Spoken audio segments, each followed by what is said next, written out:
My cousin moved in rent-free after my mom forced me, then my aunt demanded I cook, clean, and do laundry for him. Drama ensued. Hey guys, this is my first time posting on Reddit, so please go easy on me if there are any formatting or spelling errors. So, I, 26 female, recently moved into an apartment of my own to be closer to my workplace because the commute from my parents' home to the office was way too long. I'd saved up enough money from my previous job so I could finally afford to get a small place of my own, and my parents also helped me with the money. I've been living here for almost 3 months now, all on my own. But 6 days ago, my mother called me and asked me if I'd be willing to let my cousin Jason, 23 male, live with me for a while. He's supposed to start working in a few days, and his workplace also happens to be close to mine.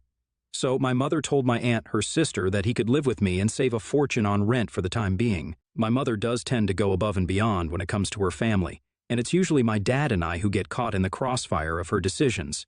I was really annoyed that she told my aunt that he could live with me without even asking me first. And I didn't like that she told her that he could live with me without splitting the rent. He had to pay rent, or he could look for another place to live. But my mother had already committed that he could live with me, so she told me not to worry about the rent and that she'd cover it, which was just ridiculous. But she insisted upon it, so I couldn't argue with her. She also emotionally manipulated me into agreeing to this arrangement and told me that they'd helped me with finding an apartment and the cost of moving in and furnishing, so this was the least I could do for her, which I now realize was manipulative of her. But I'll get to that later. Jason and I were born a few years apart and were close during middle school, but we grew apart in high school because he turned into kind of a brat. He used to be really arrogant and self-centered and hung out with the worst of the lot, so I distanced myself from him. He didn't seem to mind it either, and after that, we just never reconnected. We were civil to each other when our families met for the holidays, but never more than that, and never friendly. I didn't know how he was now, but I did hope that he had changed for the better, now that I'd actually have to live with him. My hopes were all dashed on the first day itself because he'd stayed home that day, and it turned out to be a total slob. He'd messed up my house within a day, and I was so annoyed that I demanded he clean up as soon as I entered the house. He did do it, but he seemed just as annoyed with me as I was with him, and I honestly couldn't wait for him to start working so that he'd leave the house and wouldn't make a total mess when I came back home. The first 2 days were difficult because his presence itself was very loud and obnoxious, and I realized that he hadn't changed a bit since high school. He'd been a brat then, and he was still a brat now because all he did while he was at home was play Halo, talk to his friends as loudly as he could on his phone, and order takeout. I only put up with him because my mother had manipulated me into letting him stay and had agreed to cover the cost of his living here. And also because I didn't have to cook or clean for him since he only ate takeout, and he'd learned his lesson after the first day. So he'd started cleaning up after himself and didn't make a mess of my picture-perfect house. Before any of you guys come for me and call me a pushover, let me just tell you guys that my mother can be really forceful and manipulative in some situations, and I did try my best to avoid this situation, but I couldn't. At last, on the third day, Jason finally started work, and we came back home at the same time, so the house was just how I'd left it in the morning. He ordered takeout once more, and I cooked myself dinner, and then we went to sleep. It was the first decent day we'd had with minimal interaction, so I was finally becoming okay with this arrangement. Unfortunately, it didn't last long because the very next day I came home a little later than usual because of traffic and found that my home had been taken over by a bunch of random men in suits. There were like 6 or 7 of them with loosened ties and the tops of their shirts unbuttoned so they could be as laid back as possible while they emptied a bottle of really expensive wine that I'd bought for myself for special occasions. I was pissed when I saw them all laughing and talking around my coffee table with their feet up on it, something that I absolutely despised. It got worse when Jason spotted me and, very casually, told me that he'd invited his Skio workers over for some drinks and told me to get the other bottle of wine from the cabinet for them as well. One of his CO workers even had the audacity to tell me that I should have stored beer for them instead, and that earned him some more laughs, but not from me, unfortunately. I was furious already and was trying to keep it together, but I failed when Jason once more told me to get the bottle of wine and even signaled towards the cabinet. I lost it and snapped at him, telling him that he had arms and legs of his own so he could get that bottle himself for his douchebag coworkers. I also added that since he didn't pay rent to live here, I'd appreciate it if he asked me first before he invited people over. That seemed to stun them all a little, and that brought me some degree of satisfaction, so I headed to my room, slammed the door shut, and instantly called my mother up to tell her that I couldn't live with this guy anymore.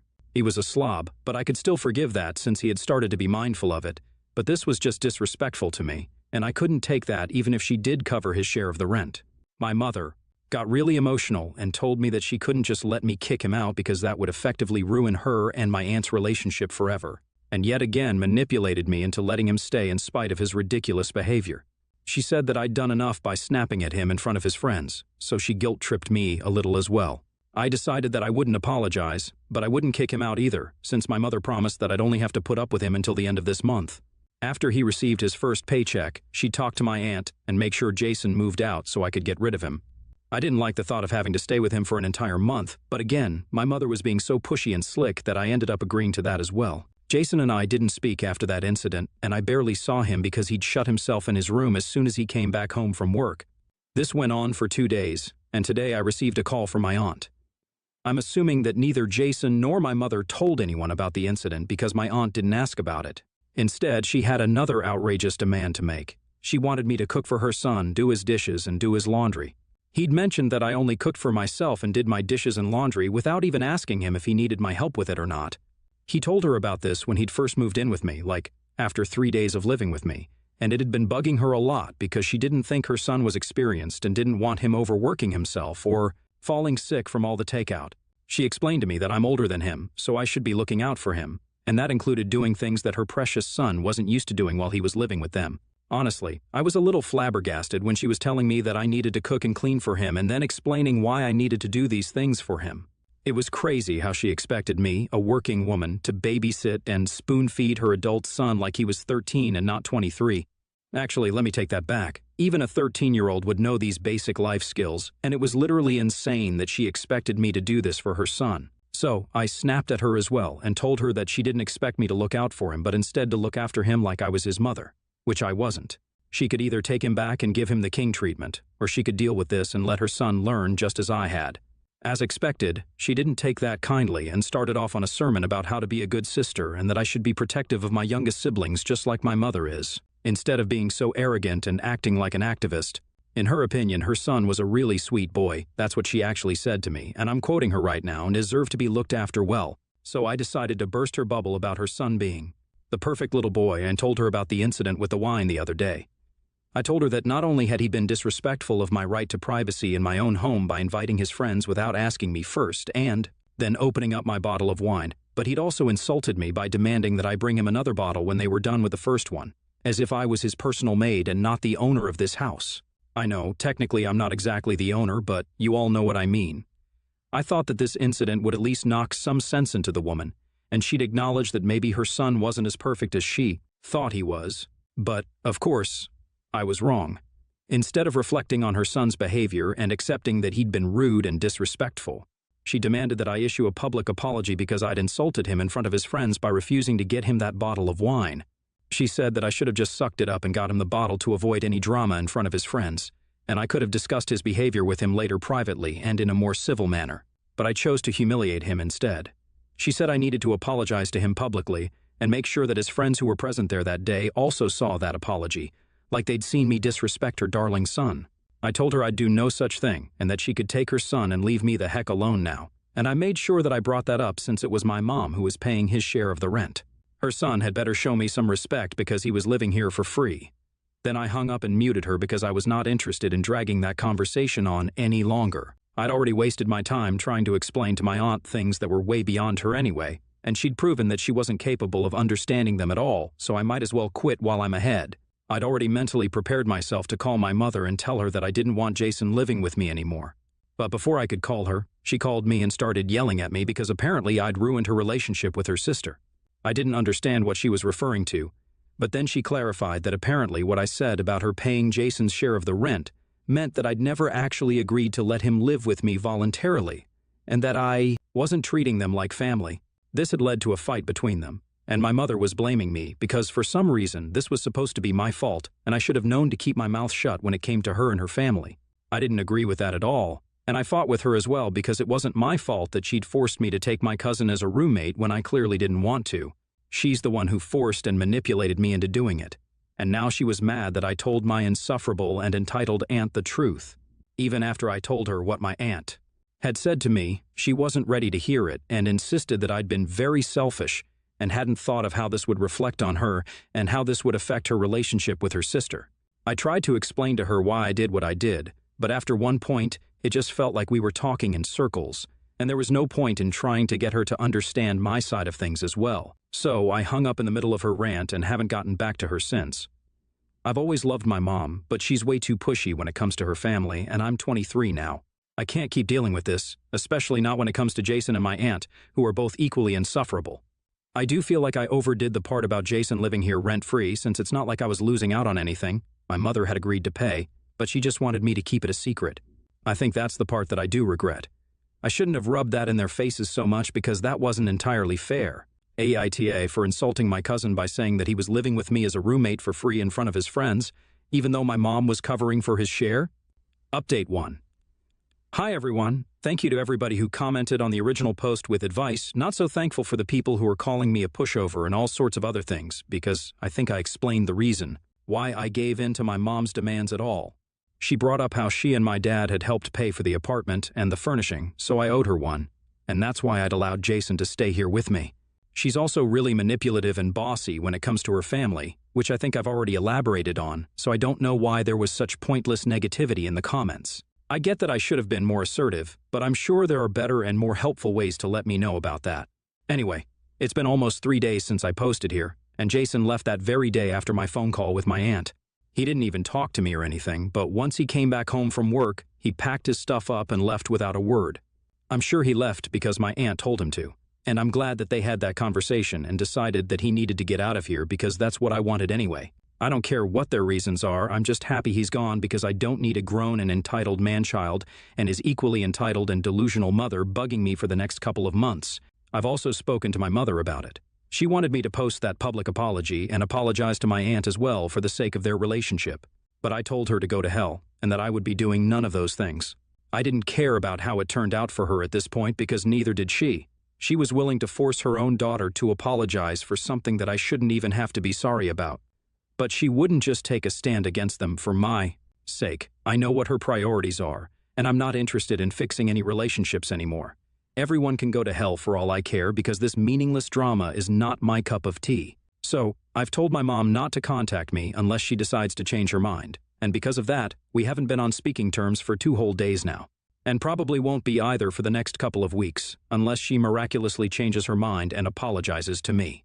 I'm in touch with my dad, though, and he's trying to get me to talk to my mom because he doesn't want us to fight, but I'm not budging, not this time.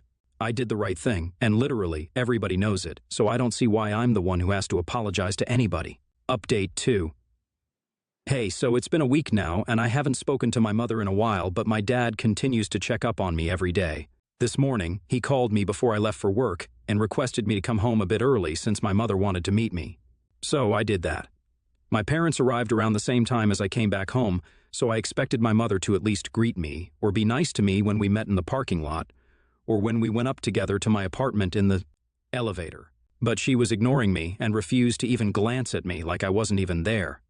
That rubbed me the wrong way because she was the one who requested this meeting and not the other way around.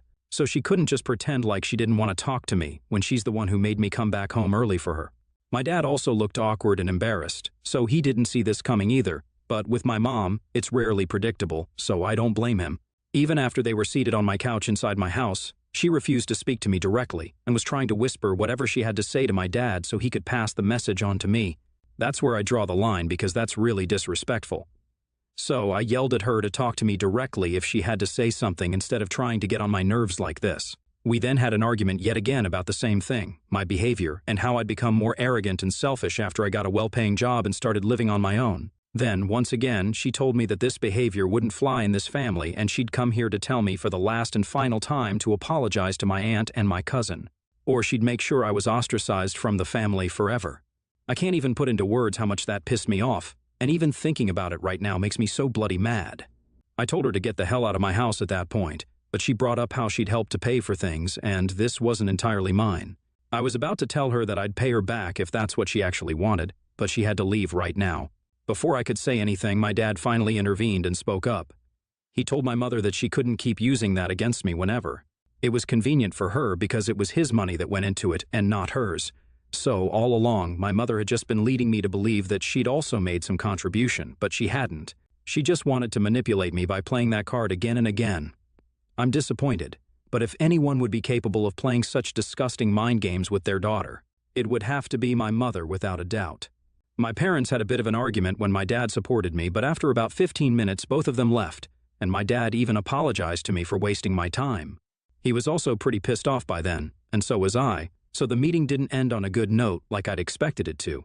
But at least it was over. It's been several hours since they left. It's a little past midnight right now, but I haven't heard back from my dad, so I'm just waiting for him to call within the next couple of days and update me on what's up with him and my mom. I don't know what's going to happen now because my dad rarely ever speaks up and goes against my mom, and this is one of the few times that he's meddled in one of our arguments. So there's really no telling what my mom might say or do about this now. I just hope this doesn't end too badly for our family because it's already so annoying that just because of my aunt, there are such problems arising within my family. Update 3-4 days since the last update, and my parents finally spoke yesterday. They didn't talk to each other for 3 days, but then my mom finally broke down and talked to my dad. She's apologized to him, but he says that she still needs time to come around and apologize to me as well because my mother has a huge, overinflated sense of ego, and for the first time she knows that she's screwed up.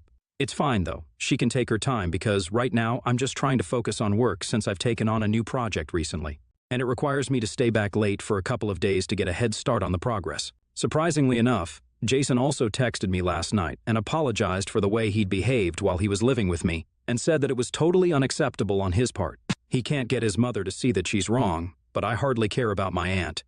She's worse than my mom when it comes to admitting when she's wrong, and besides, after our last interaction and this many fights, I don't even want to talk to her. So I don't care if she doesn't apologize to me either. I did forgive Jason though, so it's all good for now.